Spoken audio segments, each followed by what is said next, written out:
So the relation of human freedom and the spiritual life, growing in holiness, avoiding sin, is a very complicated thing because we all know, and even St. Paul talks about, we have a desire to do good, to be holy, to be united to God, and yet sin remains a problem, a difficulty that we face throughout our lives. And so the question comes, what does St. Thomas's teaching about the freedom of the human person, what does that do, that truth do to help us live in a holy way?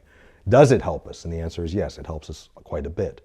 So we recall that freedom is located in the human person, not technically in the will itself, but in the fact that the will is only necessitated in the absence of freedom by a universal good.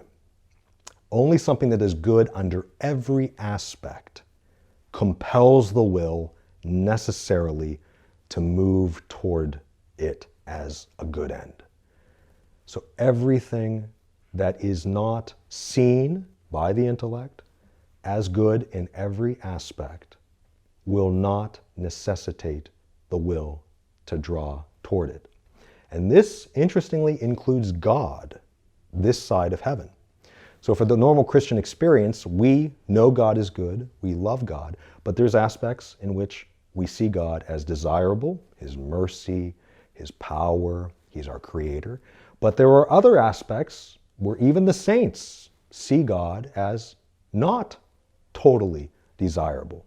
We don't want to get up for Mass this Sunday morning because we're very tired, or we'd like to do certain things that God says are not perfective of the human person, and it's difficult to follow His commandments or to obey His word at times. So, except for the beatific vision, when we see God fully and completely as He is, when we look at God now, God Himself, whom we don't see with complete accuracy, also appears as good under certain aspects and not good under other aspects.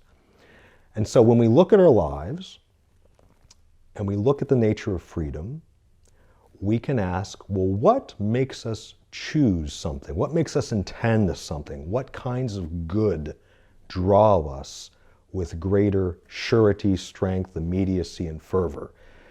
And the answer is greater goods. The greater good moves the will more efficaciously than lesser goods. And so, if I am struggling to obey God, to love God, to pray to God, to follow God, and I'm sinning, and we understand the nature of human freedom, the first thing that comes to mind is, okay, there's an error here, there's a lie here, or there's a non-truth here. Because clearly I'm not seeing the reality of God as fully as I can, even this side of heaven. Because if I really saw more of God's goodness, I would choose Him, I would intend Him, I would obey Him. So, one possible reason why we sin and misuse human freedom is because we don't understand the goodness of God Himself in Himself. And we can grow, even though we can't see the infinite goodness of God apart from heaven, beatific vision.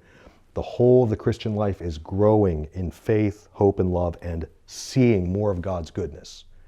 Secondly, it is possible, if I am continuing to struggle with particular sins, particular difficulties, I feel like I'm misusing my freedom, I might not understand the goodness of God, but in relation to me. God's goodness is infinite, it's universal, but it's not an isolated, abstract, distant, separated goodness.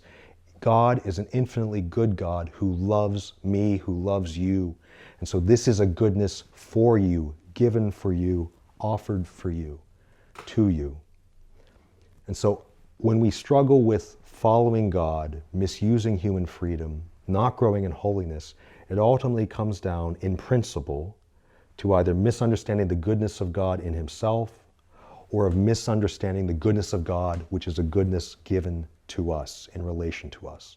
And this is why the answer, the way, that we grow in the more virtuous and holy use of freedom is through prayer. What does prayer do? We think of prayer as asking for things, and that's a legitimate and good thing to do. That's a legitimate form of prayer. But technically speaking, prayer is any raising of the mind to God. Prayer is raising the mind to God. And what does that mean? When we raise the mind to God, we think about God. We understand God more. We search to understand, to grasp, to comprehend who He is. And who is He? He is infinite goodness. And so for those of us that want to obey God, want to become more holy, want to use our freedom to draw close to God rather than away, the answer is not to make a resolution. It's not to make a list of, I will do this and I will not do that, and I will impose these restrictions on my will. No, because the will, human freedom, follows the intellect. We need to use our intellects to think and to comprehend and to contemplate more fully, more completely, and more truly the goodness of God. So, to grow in holiness, to activate human freedom, to make us draw closer to God, the way we do that is by praying, thinking, studying the goodness of God in Himself and in us. Because when we see the truth about God, that He is infinitely good, more and more and more, our will be naturally drawn to Him.